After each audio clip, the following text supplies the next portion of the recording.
नमस्कार विद्यार्थी मित्रांनो, माझं नाव ऋषिकेश रामरुपे, रिदान अकॅडमी संचालक.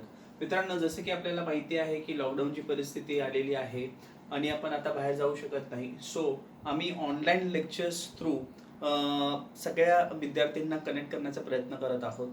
आणि आपला आजचा जो टॉपिक आहे तो आहे इंजिनिअरिंग मेकॅनिक्सचा. मित्रांनो, मी हे सगळे लेक्चर्स यूट्यूब चॅनलवरती, आपल्या रिदान अकॅडमीच्या चॅनलवरती पोस्ट करणार आहे. डे टू डे, डेली म्हणजे आपले एक एक तासाचे लेक्चर्स ह्या पर्टिक्युलर टॉपिकवरती अपलोड केले जातील. तर तुम्ही सर्वांनी ह्याचा फायदा घ्यावा हीच आमची अपेक्षा आहे. इंजिनिअरिंग मेकॅनिक्स मित्रांनो, एमपीएससी प्रिलिम्स मध्ये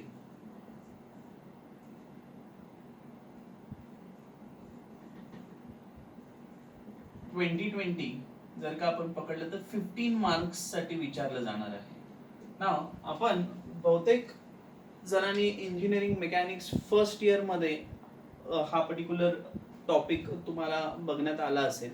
ठीक आहे, ज्यांनी फर्स्ट इयर पासून जर का इंजिनिअरिंग सुरुवात केली असेल आणि जे काही डिप्लोमा प्लस डिग्री असतील तर त्यांना अप्लाइड मेकॅनिक्स म्हणून सब्जेक्ट असेल डिप्लोमाला.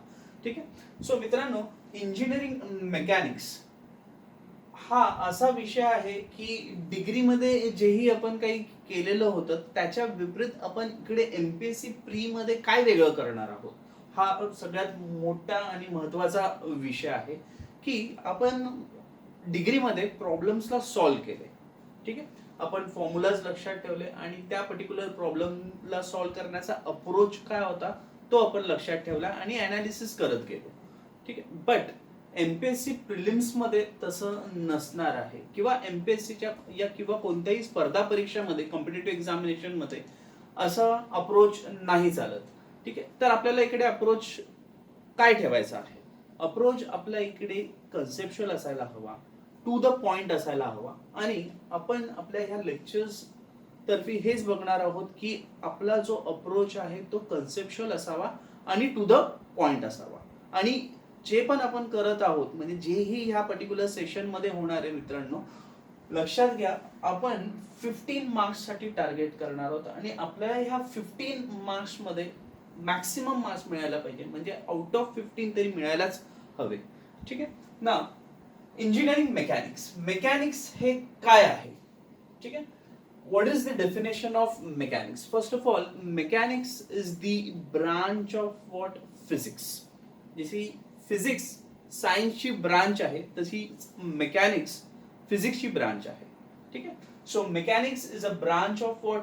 Physics, which deals with the study of effect of forces, which deals with the study of effect of forces on a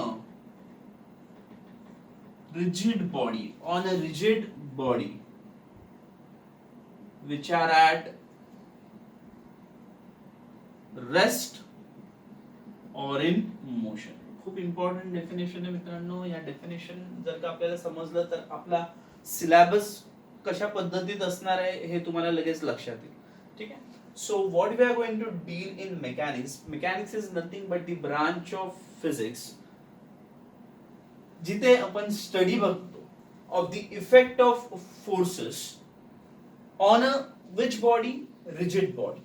so the study of the effect of forces म्हणजे फोर्सेसचा effect काय होतो कशावरती? Rigid बॉडीवर, which are at rest. म्हणजे body either ती rest मध्ये असू शकते किंवा ती मोशन मध्ये असू शकते. ठीक आहे. So what are the important terms that we are going to see in this definition? Forces किंवा फोर्स, रिजिड बॉडी, रेस्ट आणि मोशन. सो पुन्हा बघूया मेकॅनिक्सचं definition. It is the branch of physics which deals with the study of the effect of forces on a body. Which body? Rigid body, which are at rest or in motion. So the study of the effect of forces on a rigid body which are at rest, which only deals with what? Rest condition. तर त्याला आपण म्हणतो statics.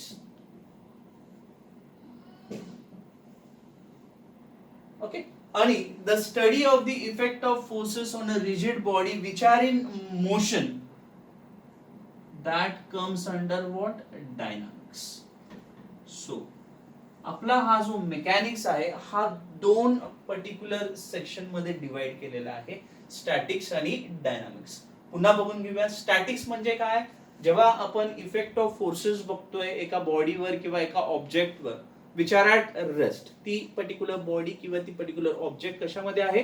Rest मध्ये आहे, तेव्हा आपण त्याला statics मध्ये काय करू? क्लासिफाय करू. Whereas the study of the effect of forces on a rigid body which are in motion, that will be classified under what? Dynamics. ठीक आहे. सो आता प्रश्न कसा विचारला जाऊ शकतो?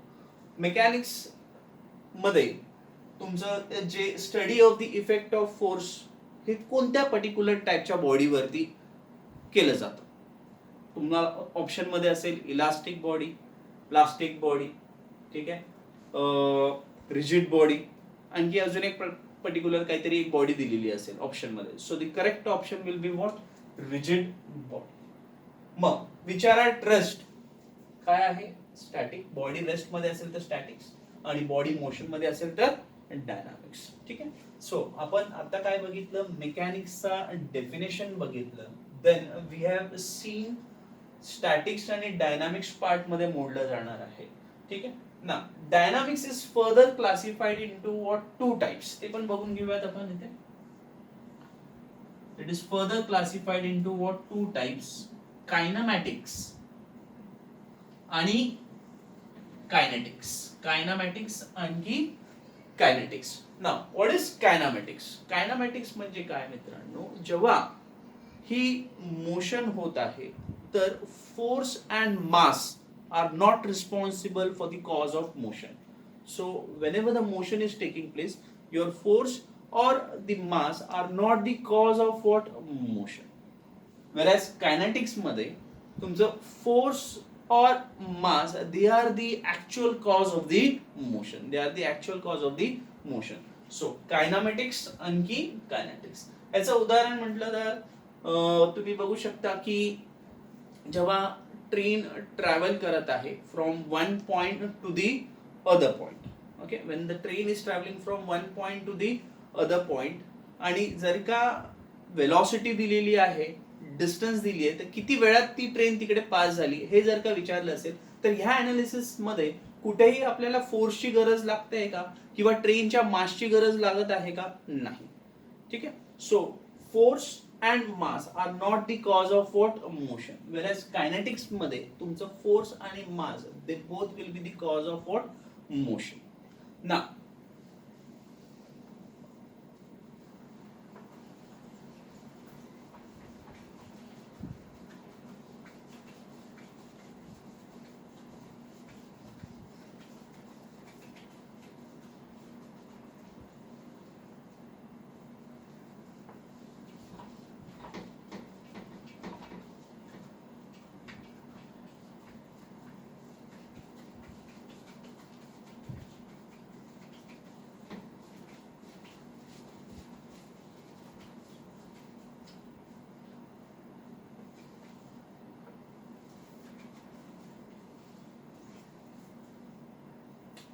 Now, let us see the syllabus.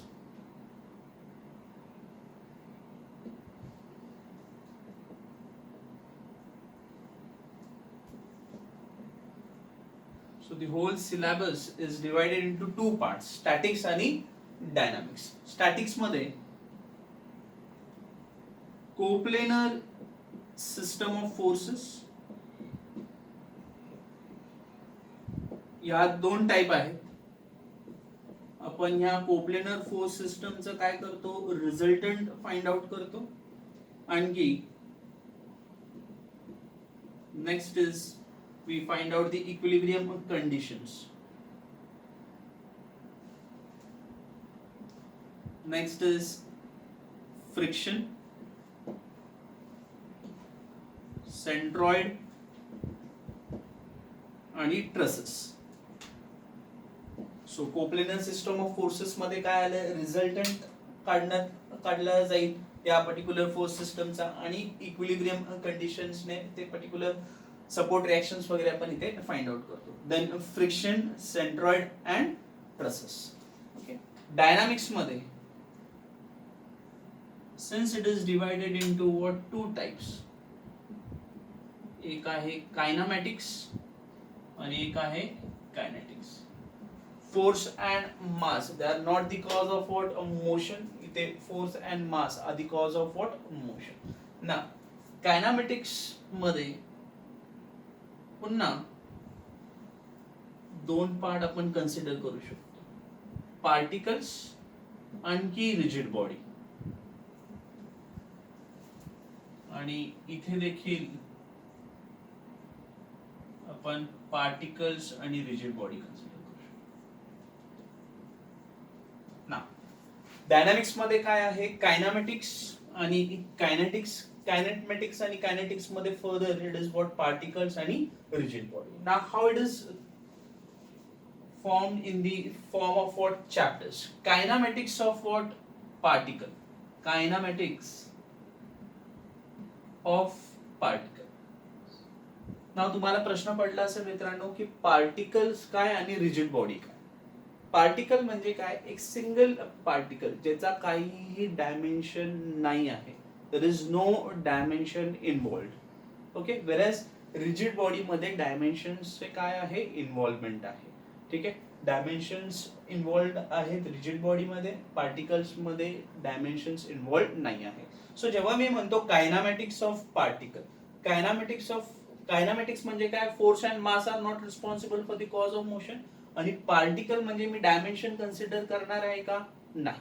जसे की a train is moving from Thane to Nashik. A train is moving from से ठाणे टू नाशिक. तर train will be considered as a particle. ट्रेनचा आपण डायमेन्शन कन्सिडर करतो का सॉल्व करताना, नाही.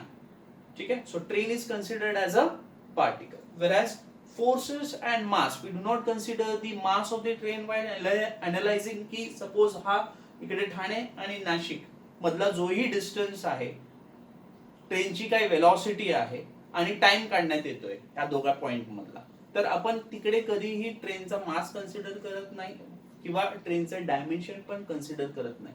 म्हणून हा पर्टिक्युलर एक्झाम्पल कशामध्ये मोडला जाईल, कायनामॅटिक्स ऑफ पार्टिकल्स मध्ये. ठीक आहे. The next is kinematics of rigid body. Kinematics of what, rigid body. जसं की कायनामॅटिक्स म्हणजे काय, force and mass will not be consider as the cause of the motion. Rigid body म्हणजे डायमेन्शन आपण consider करतो. Okay, so dimensions will be considered, but the force and mass which is not the cause of motion will not be considered. So kinematics of rigid body. ठीक आहे. ह्याचा example बघायला गेलं तर suppose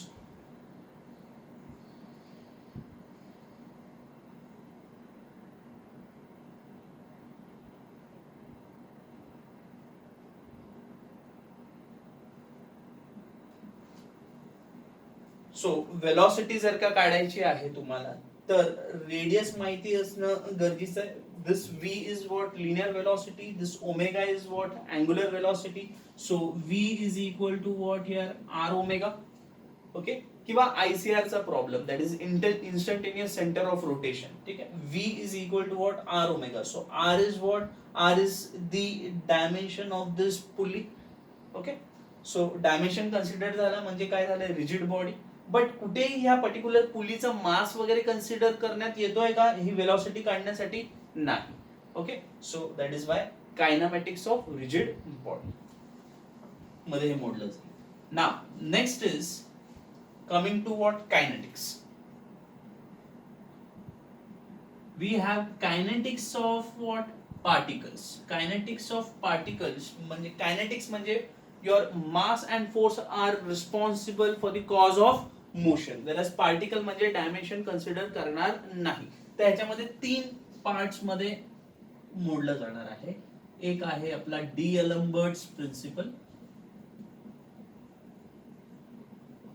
second is work energy principle, and third is impulse and momentum. Impulse and momentum.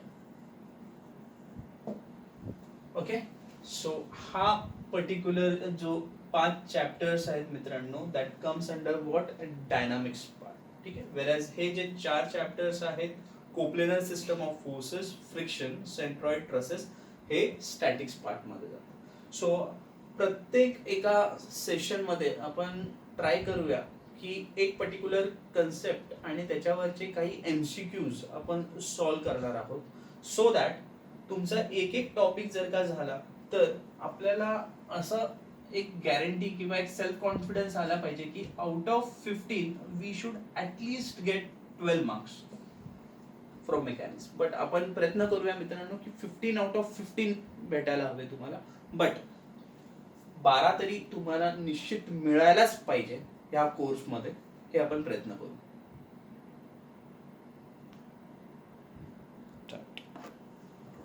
Now, let us start with the statics part. Statics मध्ये coplanar system of forces बघणार आहोत. ठीक आहे.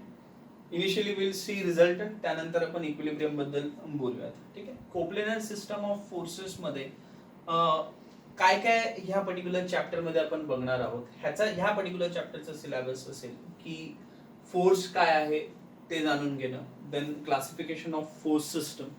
ठीक आहे. त्यानंतर रिझल्टंट, रेझोल्युशन ऑफ फोर्सेस. ठीक आहे. Moment of a force. त्यानंतर आपले काही रिझल्टंट काढायचे आहेत, तर पॅरलल फोर्सेसचे कसे काढायचे, कॉन्करंट फोर्सेसचे कसे काढायचे, आणखी जनरल फोर्स सिस्टमचे रिझल्टंट कसे काढायचे ते बघणार आहोत, त्यांचे फॉर्म्युलाज बघणार आहोत. So let us start with the basics here. Coplanar system of forces. ना कोप्लेनर म्हणजे काय मित्रांनो? कोप्लेनर म्हणजे एकाच प्लेन मध्ये, जसं की हा बोर्ड जो तुम्हाला दिसतोय हा एकाच प्लेन मध्ये आहे. ठीक आहे. That means will be having how many axis? 2 axis. हा बोर्डचा बघा एक एक्स ऍक्सिस आहे आणि वाय ऍक्सिस आहे. So this board is in what 2D frame. It is in what 2D. ठीक आहे. सो कोप्लेनर म्हणजे जेव्हाही फोर्सेस ह्या 2D मध्ये ऍक्ट करत आहेत किंवा ह्या पर्टिक्युलर बोर्डच्या प्लेन मध्ये ऍक्ट करत आहेत, त्या पर्टिक्युलर फोर्सेसला आपण काय बोलणार आहोत? Coplanar system of forces. ठीक आहे ना. सगळ्यात इम्पॉर्टंट आता फोर्स बद्दल आपण थोडीशी माहिती गोळा करूया. एक प्रश्न मोस्टली फोर्स वरती कधी कधी विचारला जातो. ठीक आहे ना. Force, what is force? मित्रांनो, न्यूटनने आपला डेफिनेशन दिला आहे, बट जर का लेमन लँग्वेज मध्ये जर का तुम्हाला फोर्सचं डेफिनेशन सांगायचं असेल कोणाला, तर तुम्ही कसं सांगता?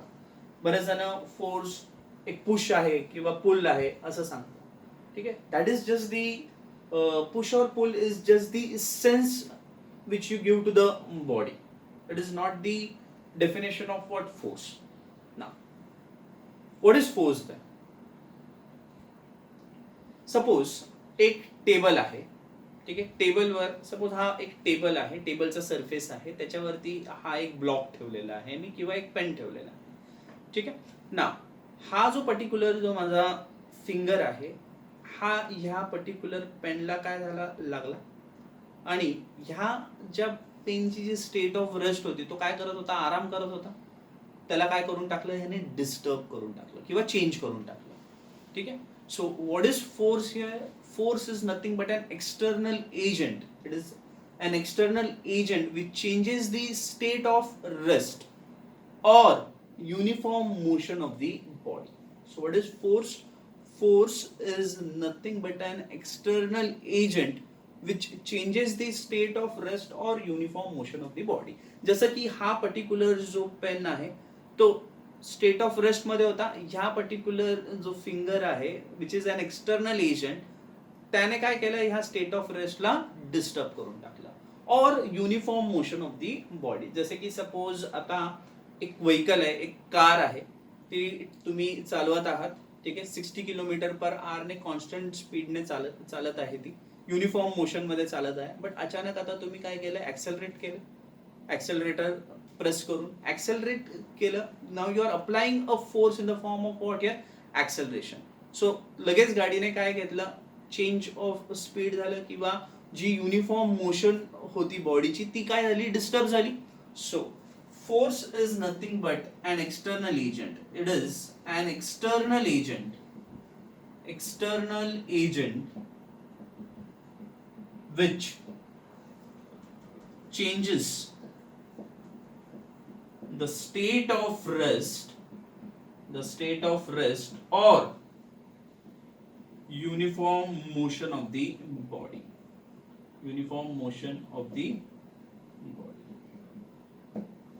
ठीक है. So force is nothing but an external agent which changes the state of rest or uniform motion of the body. ठीक आहे. हे लेमन लँग्वेजचं डेफिनेशन झालं. जस्ट एक फोर्स काय आहे जर का कोणाला असं विचारलं आणि त्यांनी जर का न्यूटनचं डेफिनेशन वाचलं नाही तर ते ह्या पद्धतीने डिफाईन करू शकतात.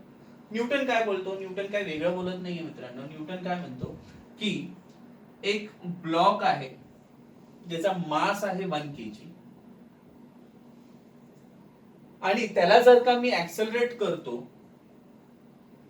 1 मीटर पर सेकंड स्क्वेअरनी, त्याला जर का मी ऍक्सेलरेट करतो 1 मीटर पर सेकंड स्क्वेअरनी, then I am applying a force of 1 newton. Then I am applying a force of what 1 newton. So force is m into what a, mass into what acceleration. What is mass? So mass a unit kg.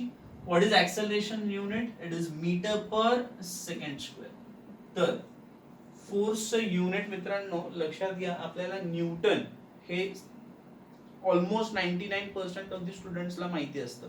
But जर का option मध्ये KG metre per second square दिलं असेल तर काय करणार, तर हे देखील काय आहे, बरोबर आहे, KG metre per second square.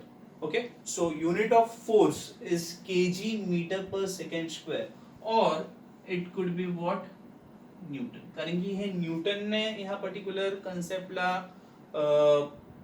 आणलं होतं म्हणून त्याने त्याचा युनिट दिला. So Newton.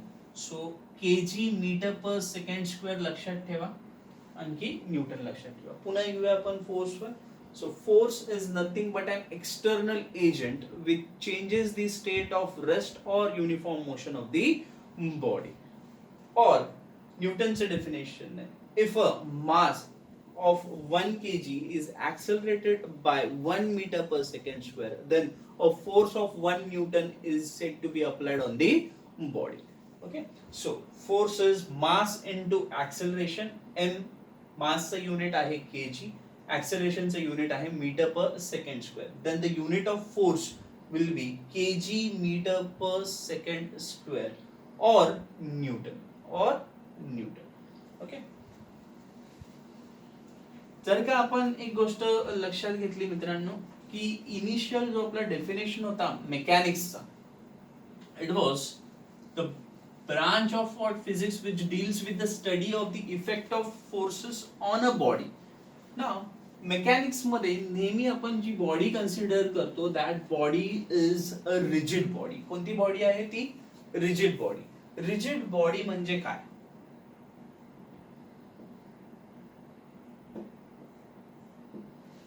rigid body is a body where there will not be any deformation which will be seen on the body. म्हणजेच सपोज हा तुमचा एक ब्लॉक आहे, ठीक आहे, आणि ह्या ब्लॉक मध्ये जे पण मॉलिक्युल्स प्रेझेंट आहेत आणि ह्याच्यावरती जर का एक फोर्स अप्लाय झाला, एक फोर्स आला ह्या पर्टिक्युलर ब्लॉकवर, तर हे जे मॉलिक्युल्स आहेत the relative change or the relative change in the position of the molecule is not going to take place. ठीक आहे, म्हणजे बॉडी डिफॉर्म होणार नाही आहे. दिस इज अनडिफॉर्मेबल बॉडी. म्हणजेच कोणती बॉडी आहे, रिजिड बॉडी. सो मेकॅनिक्स मध्ये आपण जेही स्टडी करणार आहोत we are going to consider rigid bodies. Okay, म्हणजे undeformable bodies. Okay, specifically statics मध्ये. Now, when you are going to apply a force, there will not be any relative change in the position of the molecules. हे दोघांमध्ये जो distance आहे तो कधी change होणार नाही. Relative change in the position of the molecule is not going to take place. Okay, that particular body is called as what? Rigid body. ठीक आहे. सो डेफिनेशन मध्ये ते रिजिड बॉडीचं काय इम्पॉर्टन्स आहे ते आपण इकडे बघितलं. मग त्याच डेफिनेशन मध्ये अजून इम्पॉर्टंट टर्म काय होतं? The study of the effect of forces on a rigid body which are at rest. म्हणजे रेस्ट कंडिशन. आणखी दुसरं इम्पॉर्टंट टर्म कोणता आहे? मोशन. आणखी मोशनच्या कंडिशन मध्ये, रेस्ट मध्ये जे पण आपली स्टडी होणार आहे ती स्टॅटिक्स मध्ये आपण बघणार आहोत, आणि मोशन मध्ये जी पण स्टडी होणार आहे ती आपण डायनामिक्स मध्ये बघणार आहोत. ठीक आहे ना. फोर्सचं आपण डेफिनेशन बघितलं, त्याची युनिट बघितली. आता आपण बघणार आहोत की त्याची कॅरेक्टरिस्टिक्स काय आहेत. प्रत्येक गोष्टीचे काही गुणधर्म असतात, तर फोर्सचा काय गुणधर्म आहे ते आपण बघणार आहोत. Characteristic of what? Force. Now suppose there is a block which is kept on the table. There is a block which is kept on the table.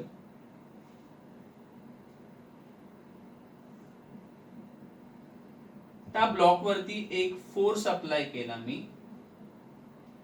that is 10 Newton, आणि तो विथ रिस्पेक्ट टू हॉरिझॉन्टल काही angle वरती apply केला, से theta. ठीक आहे. Now what this 10 Newton predicts over here? 10 Newton is nothing but the intensity of the force.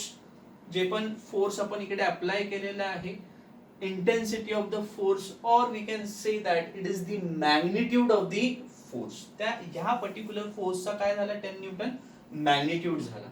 ठीक आहे. आता हा जो पर्टिक्युलर फोर्स आहे तो असा ऍक्ट झालेला आहे, तो असा ऍक्ट होऊ शकतो, तो असा ऍक्ट होऊ शकतो, तो असा ऍक्ट होऊ शकतो, कोणत्याही अँगल वरती तो ऍक्ट होऊ शकतो. म्हणजेच फोर्सचा डायरेक्शन पण असतो. म्हणजे force has got its on direction. ठीक आहे. तर पहिला पॉइंट, इट हॅज मॅग्निट्यूड. लक्षात घ्या, it has what? Magnitude. So what is magnitude over here?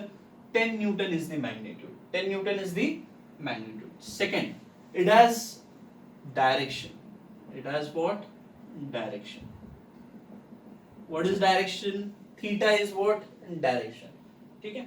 So a force of say 10 Newton is acting at an angle of say 30 degree with respect to horizontal. तर तुम्हाला लगेच लक्षात येईल की हा एक फोर्स आहे, त्याचा काही 10 न्यूटन चा मॅग्निट्यूड आहे, आणि 30 डिग्री काय आहे त्याचा direction with respect to what? Horizontal. So it has magnitude. फोर्सचं एक मॅग्निट्यूड असतं आणि फोर्सचं एक डायरेक्शन असतं. आता हा जो पर्टिक्युलर फोर्स आहे तो इकडे ऍक्ट करू शकतो, इकडे ऍक्ट करू शकतो, इकडे ऍक्ट करू शकतो, हा कुठेही ऍक्ट करू शकतो. याचा अर्थ फोर्सचा एक पॉइंट ऑफ ऍप्लिकेशन पण असतो. It has point of application. It has what? Point of application. Okay. Then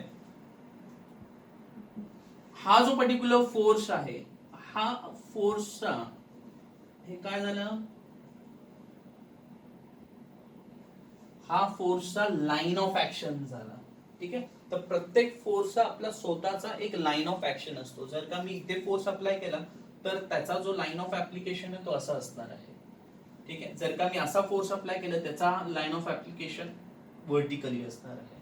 ठीक आहे. So every force has got its own line of action.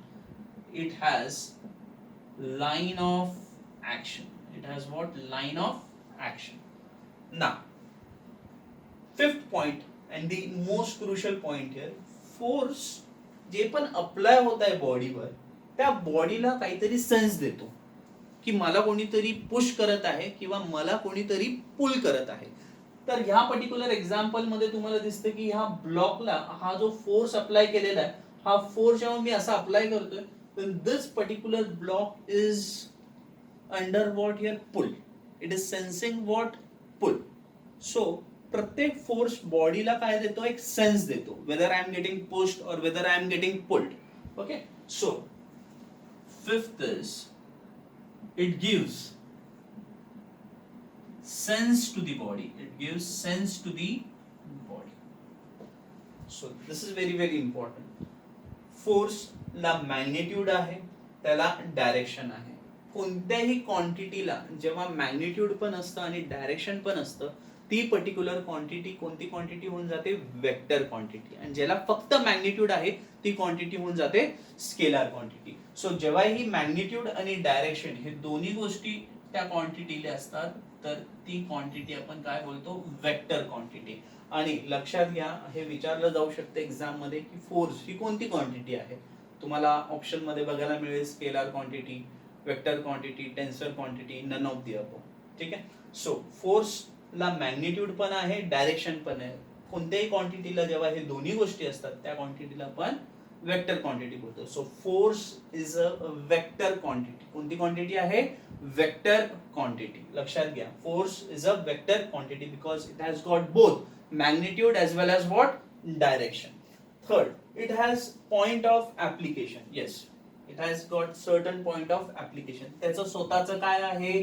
Line of action आहे. आणि पाचवं आणि सगळ्यात महत्वाचं म्हणजे तो पर्टिक्युलर फोर्स तुमच्या बॉडीला एक सेन्स देऊन जातो. Whether I am going under what? Pull phase, और I am going under what? Push phase. ठीक आहे. जसं opening and closing of the what? Door. आपण भले सेम पॉइंट ऑफ ऍप्लिकेशन असू द्या, बरोबर, सेम अमाऊंट ऑफ किंवा सेम मॅग्निट्यूड ऑफ फोर्स असू द्या, सेम डायरेक्शन असू द्या, बट जेव्हा आपण दरवाजा खोलतो तेव्हा डोर काय एक्सपिरियन्स करतोय? पुल. आणि जेव्हा आपण दरवाजा बंद करतोय तेव्हा डोर काय एक्सपिरियन्स करतो? Push. Okay. So it gives sense to the body.